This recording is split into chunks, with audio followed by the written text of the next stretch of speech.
Imagine um time que há 30 anos não via a fase de grupos da Libertadores de forma direta. Um clube que, em 2024, quebrou todos os tabus, calou críticos e ergueu a taça mais cobiçada da América. Agora, esse mesmo time volta como cabeça de chave, com um bilionário visionário no comando, rivais temendo seu nome e uma torcida que já sonha com o bicampeonato.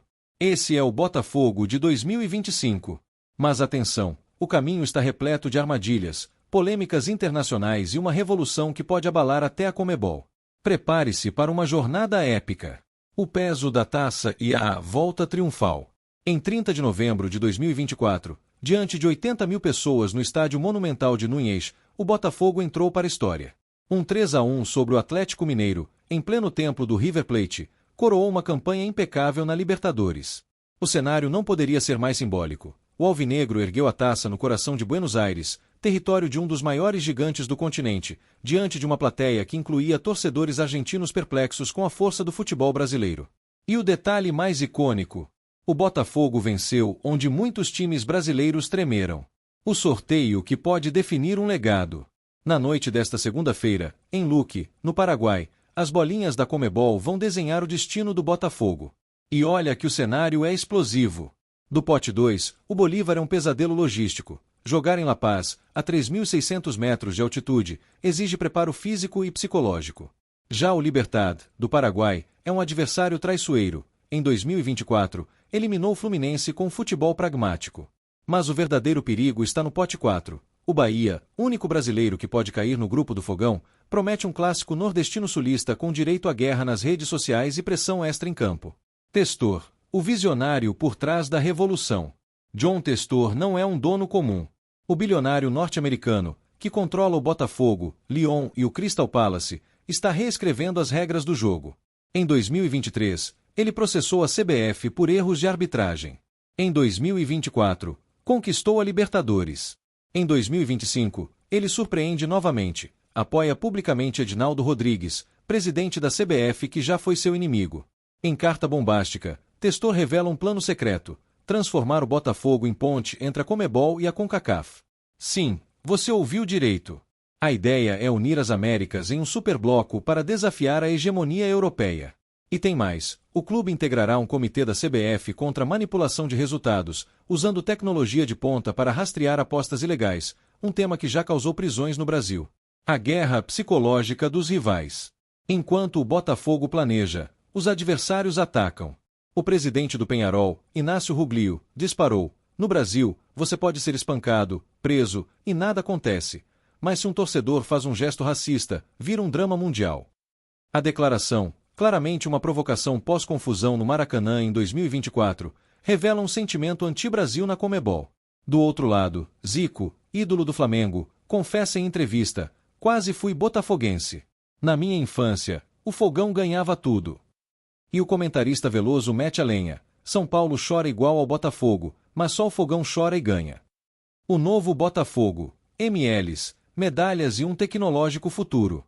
Enquanto a diretoria negociava com a CBF, o departamento de futebol agia nos bastidores. Santiago Rodrigues, ex-NYCFC, é a aposta para substituir Thiago Almada, vendido ao Lyon por 137 milhões de reais. A MLS virou o novo Eldorado alvinegro. Gregori, Savarino e agora Rodrigues são jogadores em fase de maturidade técnica, com perfil para o futebol explosivo sul-americano. E a estratégia vai além. A SAF planeja usar dados da Eagle Futebol, rede de clubes de Testor, para descobrir joias na MLS antes dos europeus. Mas a grande surpresa foi a homenagem a Fábio Matias. O técnico interino, que iniciou a campanha de 2024, recebeu uma medalha de campeão, gesto raro no futebol, que mostra a cultura de reconhecimento que Testor quer implantar. A polêmica que abalou a Conmebol. O sorteio da Libertadores quase virou um cabo de guerra. O Palmeiras, que enfrentará o Botafogo no Brasileirão, pediu à Conmebol para adiar seu jogo na competição. Motivo: evitar desgaste físico antes do clássico. A entidade negou, e a revolta de Leila Pereira foi tanta que ela boicotou o evento em Luque. Enquanto isso, o Botafogo aproveita para vender ingressos do amistoso contra o Coritiba, com direito à gratuidade para idosos e crianças. Uma jogada de marketing para fortalecer o vínculo com a torcida, que lotou o Newton Santos em 2024. O sonho do bicampeonato. E os inimigos ocultos. Para os especialistas, o Botafogo tem 3 desafios cruciais. Altitude. Jogar em La Paz, Bolívar ou Quito, LDU, exige adaptação fisiológica. Pressão pós-título. Desde 2017, apenas o Flamengo, de 2019 a 2020, chegou a 2 finais seguidas. Fator Testor. Seu apoio a Edinaldo Rodrigues pode gerar ataques de rivais na CBF. Mas há esperança. O time manteve 80% do elenco campeão, e a contratação de Santiago Rodrigues traz criatividade. Além disso, a subida no ranking da Conmebol, de 49º para 21º, garante sorteios mais favoráveis no futuro. A profecia de Zico e o futuro do futebol brasileiro. Zico, em entrevista ao canal Goat, lançou uma provocação. O Flamengo de 2019 tinha mais estrelas, mas o Botafogo de 2024 é mais time. A declaração acendeu o debate. O que vale mais, individualidades brilhantes ou coletividade? Zico, o maior ídolo da história do Flamengo, quase vestiu as cores do rival. Ele revelou também um segredo que abalaria o universo rubro-negro. Na minha infância, o Botafogo era imbatível. Se não fosse a influência do meu pai, teria sido botafoguense. Sim, você não ouviu errado. Nos anos 60, enquanto o Flamengo vivia um jejum de títulos, o Botafogo era uma máquina de conquistas. Bicampeão carioca em 61, 62 e 67 e 68, com um time repleto de lendas como Garrincha, Nilton Santos, Jairzinho e Paulo César Caju. Zico admite, na escola, os colegas zoavam, seu time não ganha nada.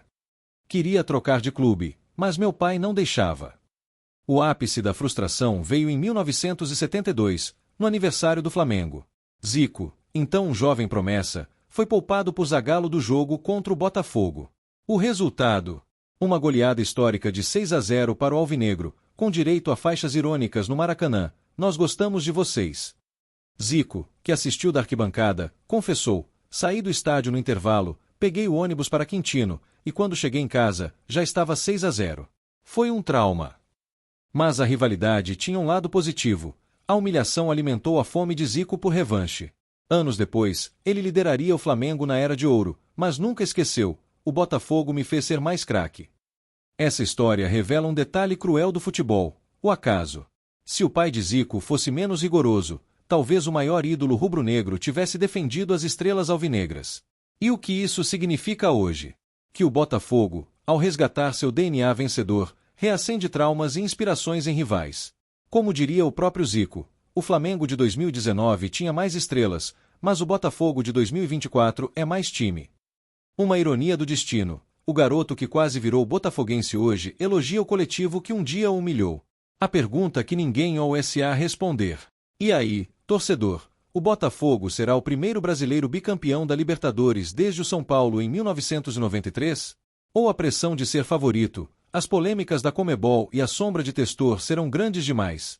Uma coisa é certa, em 2025, todas as atenções estarão no Glorioso. E como diria Veloso, chorem, rivais. O Botafogo agora chora e ganha.